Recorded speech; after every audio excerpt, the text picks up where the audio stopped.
Perkenalkan, nama saya Pandu Perjuangan Duru dengan NIM 200301294. Di sini saya akan mempresentasikan hasil dari tugas saya tentang perkembangan dan dampak mekanisasi pertanian dari masa ke masa untuk tanaman pangan.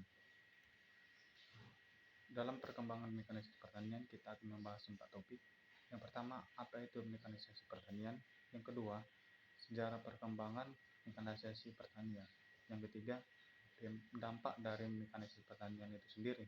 Dan yang keempat, gambar alat ataupun mesin dari pengolahan lahan sampai pengolahan pangan. 1. Mekanisasi pertanian. Mekanisasi pertanian adalah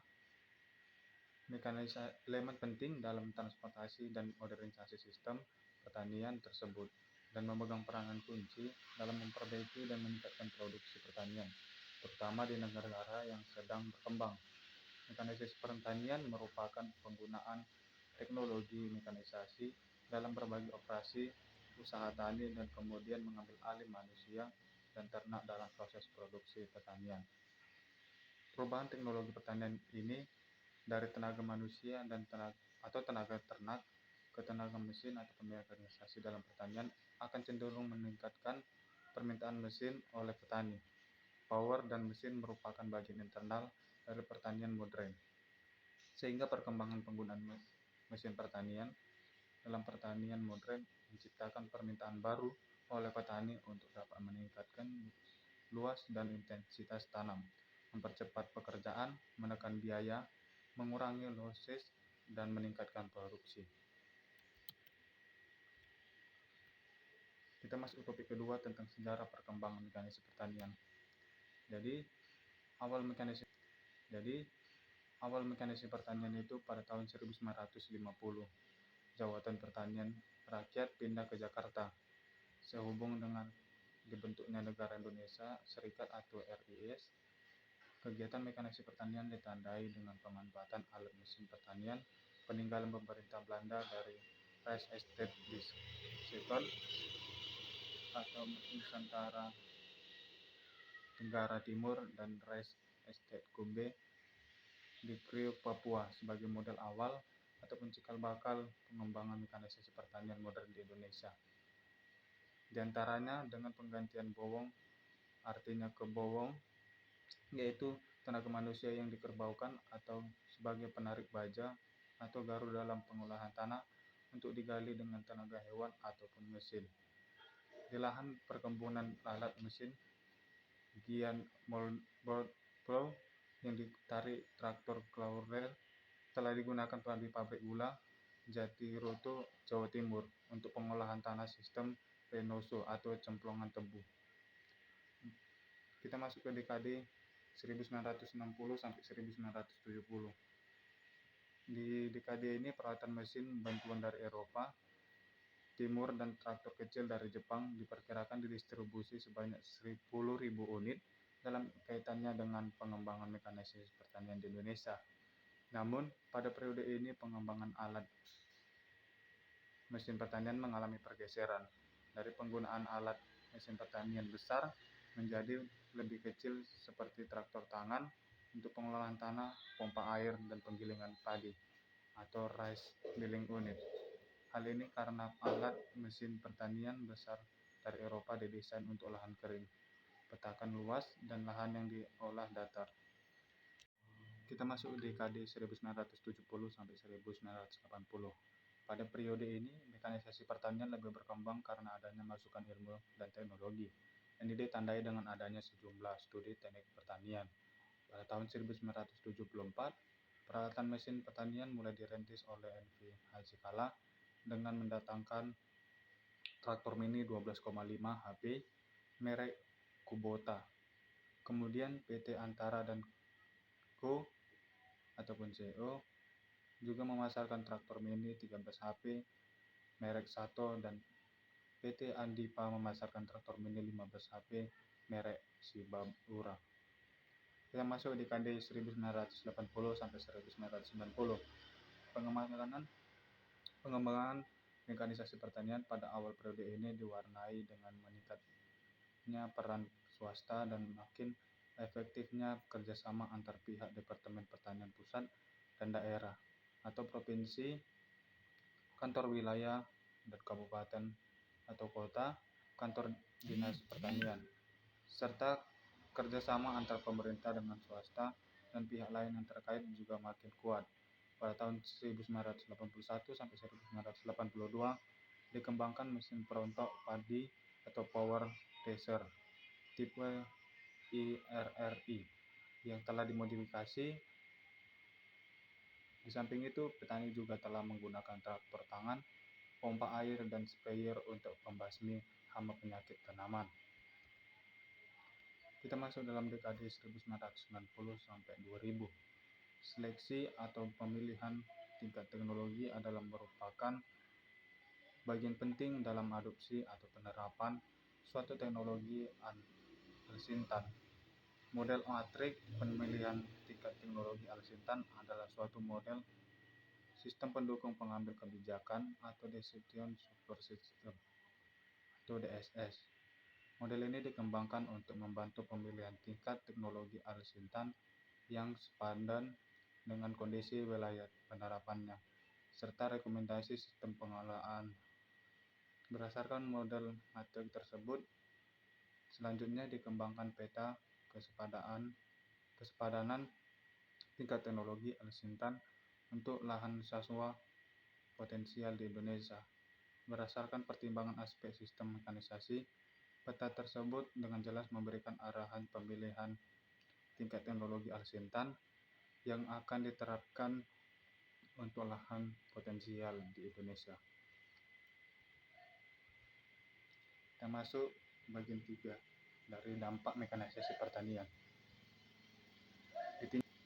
Ditinjau dari segi pangan, dengan adanya mekanisasi pertanian maka akan ada penemuan kebutuhan pangan.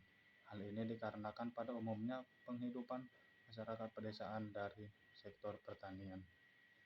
Ditinjau dari segi sumber daya manusia atau SDM-nya, dengan adanya pengembangan mekanisasi pertanian maka akan meningkatkan sumber daya manusia atau juga meningkatkan keberdayaan masyarakat desa, karena kemampuan sumber daya manusia dibutuhkan tidak hanya untuk mengoperasikan mekanisasi pertanian secara fisik sebagai operator teknologi, namun juga diperlukan dalam manajemen sistem teknologi.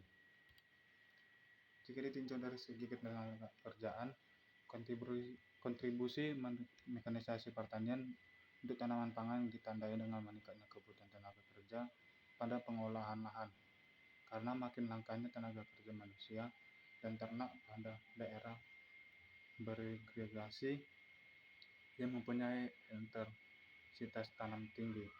Di samping itu, faktor budidaya tanam pada varietas unggul memerlukan keserempakan tanam untuk dalam satu kawasan luas untuk menghindari serangan hama dan memutus siklus hama. Oleh karena itu, volume pekerjaan menjadi meningkat waktu seiring dengan berjalannya waktu. Ditinjau dari segi sosial ekonomi, berbagai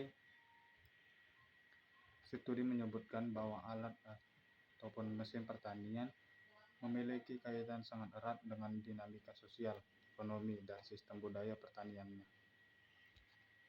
Penelitian terhadap pemakaian dan penyempurnaan mesin penggiling padi mampu menaikkan rendaman giling cukup, dan juga beberapa kasus pada pengolahan kakao dan kopi juga memberikan indikasi bahwa penggunaan alat dan mesin untuk sortasi, pengeringan, dan penanganan primer hasil kakao dan kopi mampu meningkatkan kualitas hasil dan pada akhirnya mengangkat nilai tambah hasil pertanian dalam sistem agribisnis yang terbagi dalam 4 subsistem, yaitu sistem agribisnis hulu sampai pada sistem agribisnis hilir atau pengolahan dan pemasaran.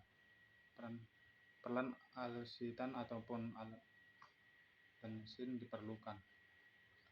Ditinjau dari segi budaya, pengembangan mekanisasi pertanian dan teknologi pasca panen yang mampu memberikan kontribusi optimal kepada pembangunan sistem dan usaha agribisnis, di mana pengembangan tersebut bertujuan untuk memberikan landasan yang kuat bagi berlangsungnya pengembangan mekanisasi pertanian, sebagai wahana perubahan budaya pertanian tradisional ke budaya pertanian industrial atau modern. Ditinjau dari segi perluasan areal baru, mekanisasi pertanian pada perluasan area baru, terutama pada lahan pasang surut, sulfat masam, lahan bergambut, memberikan prospek yang cukup baik dalam kaitannya dengan usaha pelestarian swasembada beras.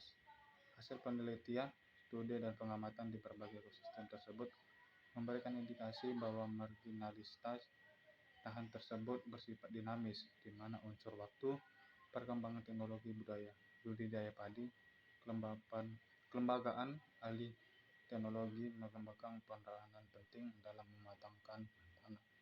Kita masuk di bagian keempat, yaitu gambar alat dan mesin dari pengolahan tanah sampai pengolahan pangan. Dapat kita lihat di sini gambar dan alatnya ataupun mesinnya. Sebelum memasuki masa tanam, umumnya petani menyiapkan lahan pertanian dengan sistem tanpa olah tanah atau TOT dan olah tanah sempurna atau OTS. Penyiapan lahan tanpa olah tanah dilakukan secara menebas atau menggunakan herbisida atau gabungan cara tebas dan herbisida. Sedangkan sistem olah tanah sempurna dilaksanakan menggunakan traktor. Dan saat ini rata-rata petani di daerah pasang surut terutama pada lahan potensial sudah melakukannya. Pada umumnya instrumen yang digunakan dalam pengolahan tanah adalah bajak singkal. Kemudian dilanjutkan dengan glebek atau garu untuk melumpurkan dan meratakan. Dalam menyelesaikan pekerjaan olah tanah tersebut, waktu yang dibutuhkan 16-20 jam per hari. Dan kapasitas kerja traktor yang dibutuhkan bervariasi antara 0,30 sampai 0,65 hektar per hari atau rata-rata 0,50 hektar per hari.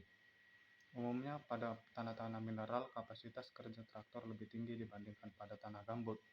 Pengolahan tanah kering pada lahan gambut akan meningkatkan kapasitas kerja dari 0,093 hektar per jam menjadi 0,148 hektar per jam.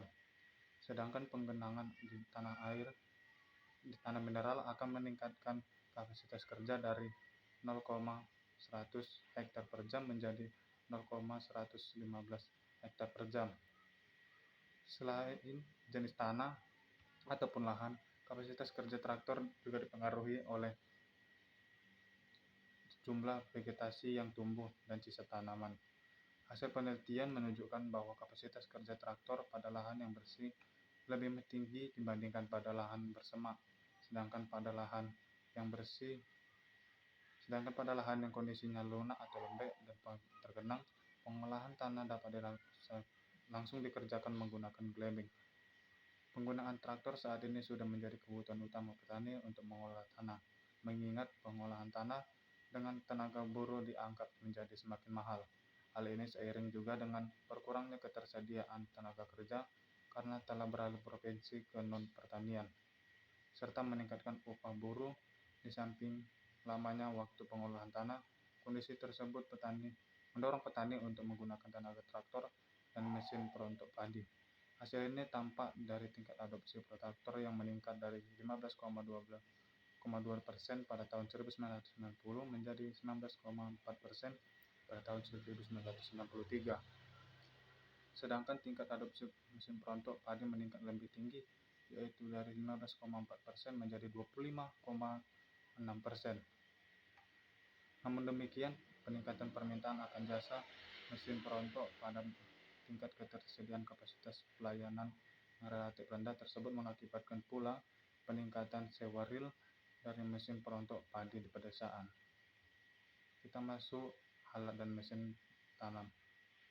Perkembangan teknologi penanaman bibit pada padi di Indonesia ini terkendala pada petaninya. Umumnya pekerja sebagai buruh tani tidak memiliki lahan garapan. Oleh karena itu, sejak 1983 dikembangkan alat bibit padi atau manual transplanter model IRRI yang sederhana, mudah, efektif, dan murah. Penggunaan alat dan mesin pertanian dapat membantu petani lapan dalam memperluas garapan dan intensitas tanam serta pelaksanaan kegiatan yang tepat waktu. Kita masuk di gambar alat rontok pengering dan penggiling padi. Pada alat rontok, setelah dilakukan pemanen yang baik dengan sabit atau mesin panen atau reaper, maka perontok segera dilakukan untuk menghindari terjadinya kerusakan karena kadar air yang masih tinggi pada tumpukan jerami yang menyebabkan terjadinya panas yang tinggi dan akan membusuk. Penggunaan mesin perontok untuk melepas gabah dari malai tidak dapat dipisahkan dengan perkembangan padi varietas unggul baru, berumur pendek dan mudah rontok. Penggunaan mesin rontok diawali dengan menggunakan sabit untuk memanen serta melepas butir gabah dengan memukul batang padi pada papan dan susunan bambu yang renggang, kemudian berkembang menjadi perontok semi mekanis dan dengan sistem pedal. Kedua, mesin pengering. Salah satu tahapan proses pengenalan pasca panen yang dapat menentukan adalah pengering. Hal itu berkaitan dengan mutu beras yang akan dihasilkan setelah diproses lebih lanjut ke penggilingan. Kadar air sekitar 13% adalah batasan untuk mengetahui baik tidaknya hasil gabah yang telah dikeringkan, sehingga dalam proses lanjutan ke penggilingan, mutu beras akan tetap tinggi. Masalah yang sering timbul adalah lapan pengeringan gabah pada musim hujan. Pada kondisi ini terjadi penumpukan gabah dengan kadar air yang masih tinggi dan akan berakibat tinggi kerusakan, bahkan ada yang tumbuh. Selain itu, rata-rata petani tidak mempunyai lantai jemur, sehingga jumlah gabah yang akan dijemur dalam sehari sangat sedikit, yaitu lebih kecil dari 1 ton. Untuk mengatasi masalah tersebut, petani membangun unit-unit penyewaan jasa Al-Sintan atau UPJA. Melalui program ini, petani dapat menyewa mesin pengering yang akan berguna untuk proses pasca panen padi. Kita masuk dalam mesin penggilingan. Umumnya, mesin penggilingan padi yang banyak diusahakan di wilayah Pasang Surut, Kalimantan Selatan adalah Rice Milling Unit atau NMU, tipe double phase, yakni pemecahan kulit dan pemutih berada pada unit yang terpisah, sedangkan tipe single phase atau Engelberg sudah tidak digunakan lagi. Namun RMU single phase yang dilakukan penguji adalah mesin bantuan Jepang merek Satake yang dikelola dengan sistem UPJA. Saat ini unit penggilingan padi yang beroperasi di Kalimantan Selatan sudah cukup banyak, terutama di daerah sentra produksi pertanian ataupun padi. Masalah terbesar pada usaha RMU adalah persaingan yang ketat dan sering terjadinya kegagalan panen, sehingga jumlah gabah yang akan digiling sering relatif berkurang, dengan demikian menurunkan kinerja RMU. Hasil survei menunjukkan bahwa pengembangan RMU double phase pada permasalahan di lapangan bahwa dalam masalah pemilih RMU, petani biasanya lebih memperhatikan jumlah beras yang dihasilkan dibandingkan mutu berasnya. Sekian hasil presentasi dari tugas saya. Saya mohon maaf jika ada kata-kata yang salah ataupun tidak berkenan di hati yang menonton. Terima kasih.